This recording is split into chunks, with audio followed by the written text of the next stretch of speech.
আজ বানাচ্ছি বাসমতি রাইসের পোলাও। এর জন্য কিছু পরিমাণ বাসমতি চাল নিলাম, জল দিয়ে ধুয়ে নিলাম।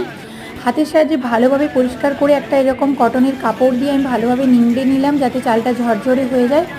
এরপর ঝরঝরে চালের ওপর আমি দিয়ে দিচ্ছি হলুদের গুঁড়ো, দিয়ে দিচ্ছি স্বাদ মতো চিনি, আদা বাটা ও লবণ, ও দিয়ে দিচ্ছি অল্প পরিমাণ ঘি। এরপর চামচের সাহায্যে ভালোভাবে নেড়েচেড়ে মিশ্রণটা একে অপরের সঙ্গে মাখিয়ে এরকম একটা ঢাকনা ঢাকিয়ে দিলাম 15 মিনিটের জন্য।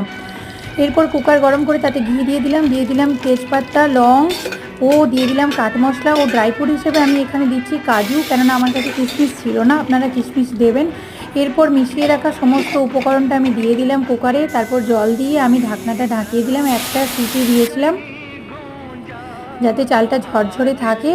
দেখুন চালটা ঝরঝরি হয়ে গেছে, কত সুন্দর হয়ে গেছে। এরপর আমি এটা একটা বলের মধ্যে নিয়ে নিচ্ছি আপনাদের দেখানোর জন্য। কি সুন্দর ঝরঝরে হয়েছে দেখুন একবার।